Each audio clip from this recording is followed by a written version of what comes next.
The Russian Sleep Experiment.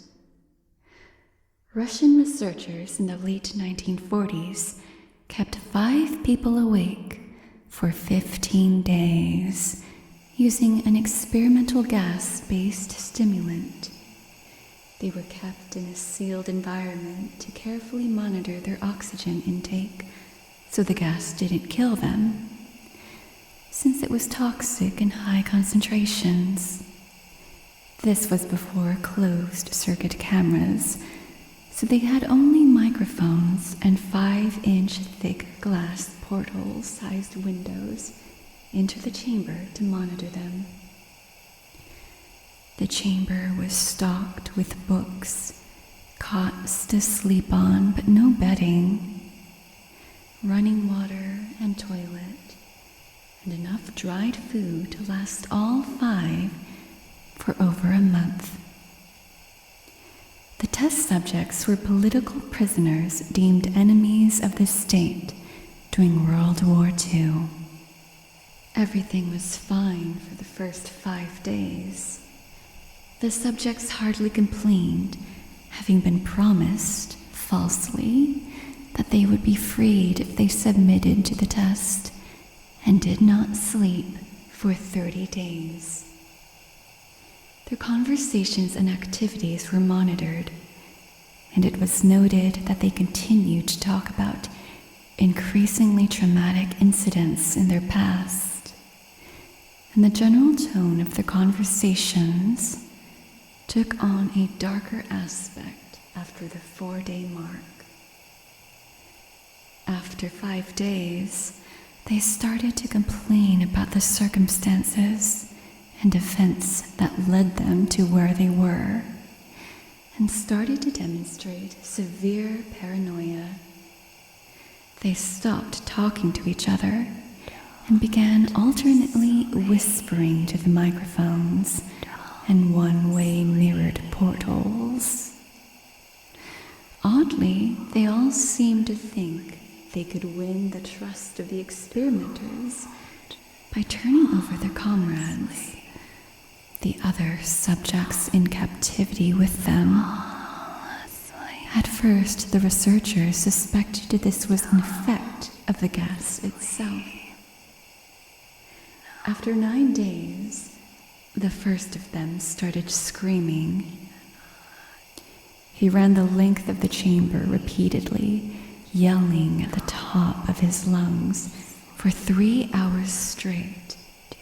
He continued attempting to scream, but was only able to produce occasional squeaks. The researchers postulated that he had physically torn his vocal cords. The most surprising thing about this behavior is how the other captives reacted to it, or rather, didn't react to it. They continued whispering to the microphones until the second of the captives started to scream. The 2 non-screaming captives took the books apart, smeared page after page with their own feces, and pasted them calmly over the glass portholes. The screaming promptly stopped. So did the whispering to the microphones. After 3 more days passed, the researchers checked the microphones hourly to make sure they were working, since they thought it impossible that no sound could be coming with 5 people inside. The oxygen consumption in the chamber indicated that all 5 must still be alive. In fact, it was the amount of oxygen 5 people would consume at a very heavy level of strenuous exercise. On the morning of the 14th, the researchers did something they said they would not do to get a reaction out of the captives. They used the intercom inside the chamber, hoping to provoke any response from the captives they were afraid were either dead or vegetables. They announced, "We are opening the chamber to test the microphones. Step away from the door and lie flat on the floor, or you will be shot. Compliance will earn one of you your immediate freedom." To their surprise, they heard a single phrase in a calm response: "We no longer wish to be freed." Debate broke out among the researchers and the military forces funding the research. Unable to provoke any more response using the intercom, it was finally decided to open the chamber at midnight on the 15th day. The chamber was flushed of the stimulant gas and filled with fresh air, and immediately voices from the microphones began to object. 3 different voices began begging, as if pleading for the life of loved ones, to turn the gas back on. The chamber was opened, and soldiers sent in to retrieve the test subjects. They began to scream louder than ever, and so did the soldiers when they saw what was inside. 4 of the 5 subjects were still alive, although no one could rightly call the state that any of them were in life. The food rations past day 5 had not been so much as touched. There were chunks of meat from the dead test subjects' thighs and chest stuffed into the drain in the center of the chamber, blocking the drain and allowing 4 inches of water to accumulate on the floor. Precisely how much of the water on the floor was actually blood was never determined. All 4 surviving test subjects also had large portions of muscle and skin torn away from their bodies. The destruction of flesh and exposed bone on their fingertips indicated that the wounds were inflicted by hand, not with teeth as the researchers initially thought. Closer examination of the position and angles of the wounds indicated that most, if not all of them, were self-inflicted. The abdominal organs below the rib cage of all 4 test subjects had been removed, while the heart, lungs, and diaphragm remained in place. The skin and most of the muscle attached to the ribs had been ripped off, exposing the lungs through the rib cage. All the blood vessels and organs remained intact. They had just been taken out and laid on the floor, fanning about the eviscerated but still living bodies of the subjects. The digestive tract of all 4 could be seen to be working, digesting food. It quickly became apparent that what they were digesting was their own flesh that had been ripped off and eaten over the course of days. Most of the soldiers were Russian special operatives at the facility, but still many refused to return to the chamber to remove the test subjects. They continued to scream to be left in the chamber, and alternately begged and demanded that the gas be turned back on, lest they fall asleep. To everyone's surprise, the test subjects put up a fierce fight in the process of being removed from the chamber. One of the Russian soldiers died from having his throat ripped out. Another was gravely injured by having his testicles ripped off and an artery in his leg severed by one of the subject's teeth. Another 5 of the soldiers lost their lives, if you could count the ones that committed suicide in the weeks following the incident.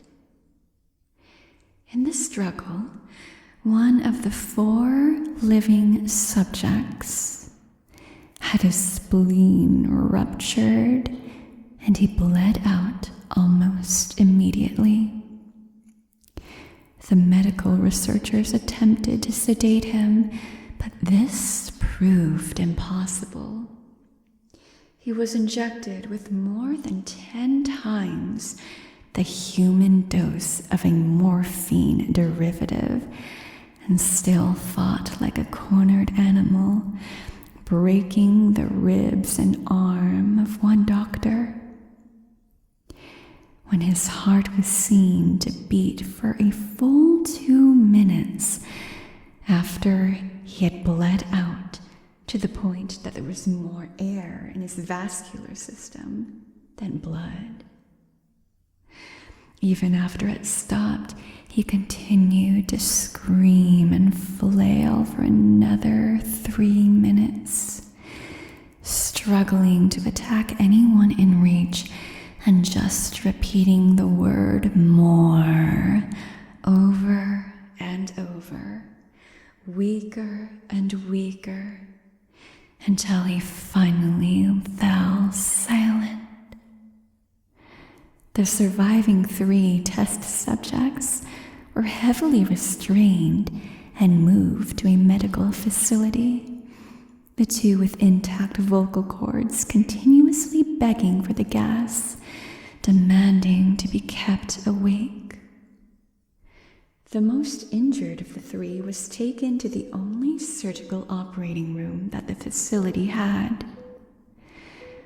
In the process of preparing the subject to have his organs placed back within his body, it was found that he was effectively immune to the sedative they had given him to prepare him for the surgery. He fought furiously against his restraints when the anesthetic gas was brought out to put him under. He managed to tear most of his way through a 4-inch wide leather strap on one wrist, even through the weight of a 200-pound soldier holding that wrist as well. It took only a little more anesthetic than normal to put him under, and the instant his eyelids fluttered and closed, his heart stopped.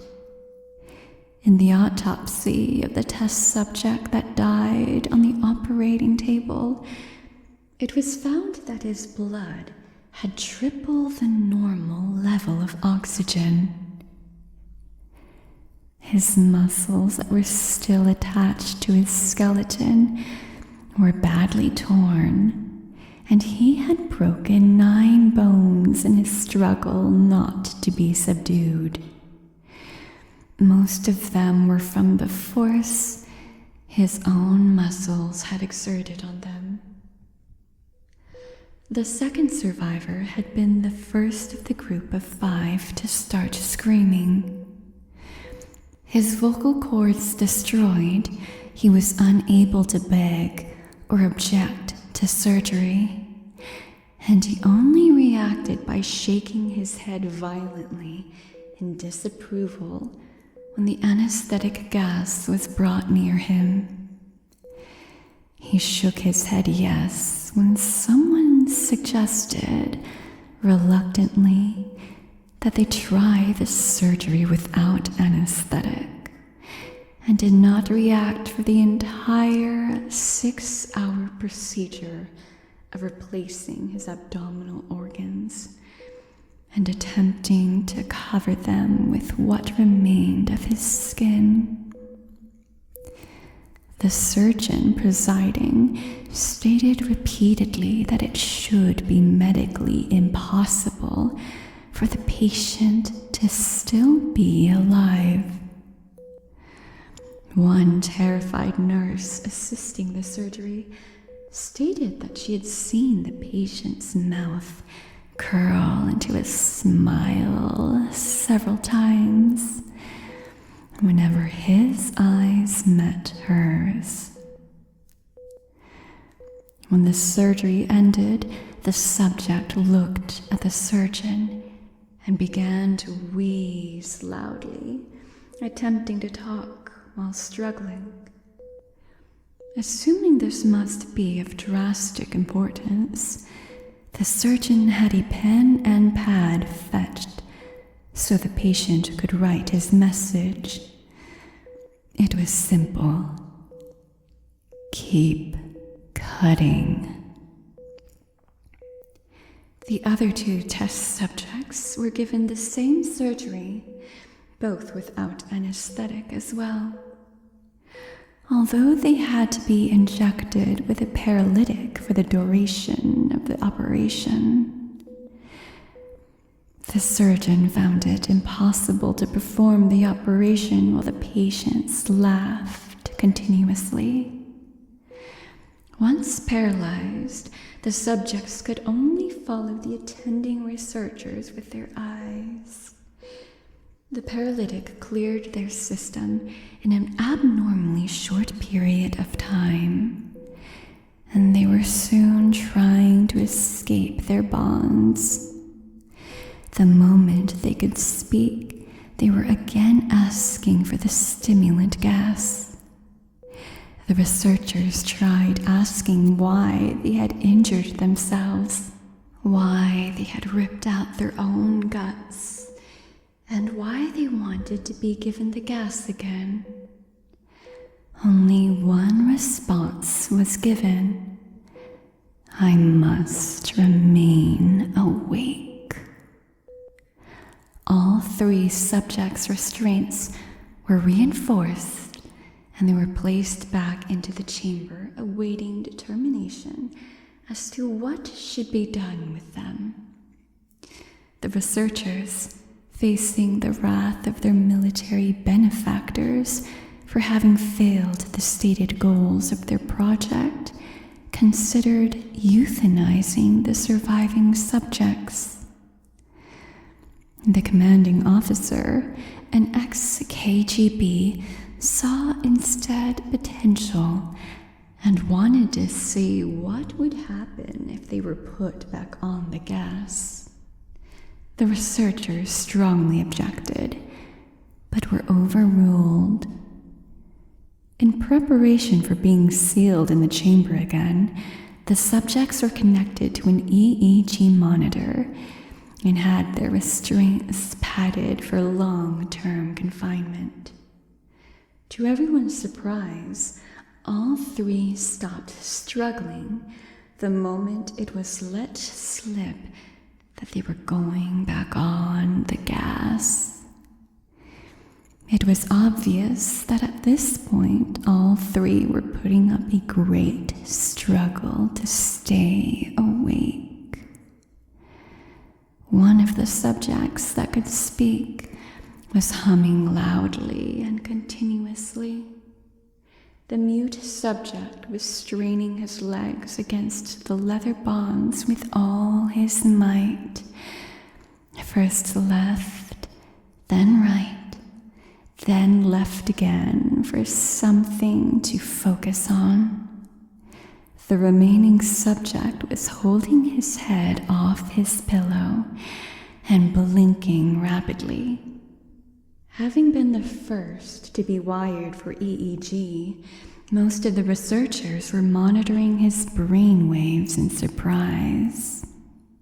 They were normal most of the time, but sometimes flatlined inexplicably.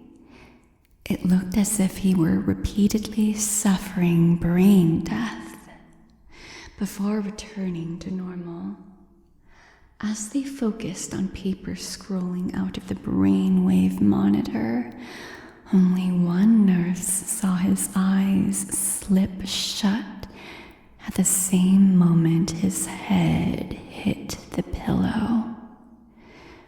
His brainwaves immediately changed to that of deep sleep, then flatlined for the last time as his heart simultaneously stopped.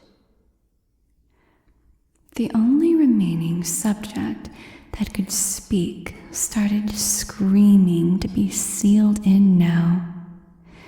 His brainwaves showed the same flat lines as one who had just died from falling asleep. The commander gave the order to seal the chamber with both subjects inside, as well as 3 researchers. One of the named 3 immediately drew his gun and shot the commander point blank between the eyes, then turned the gun on the mute subject and blew his brains out as well. He pointed the gun at the remaining subject, still restrained to a bed, as the remaining members of the medical and research team fled the room. "I won't be locked in here with these things. Not with you," he screamed at the man strapped to the table. "What are you?" he demanded. "I must know." The subject smiled. "Have you forgotten so easily?" the subject asked. "We are you.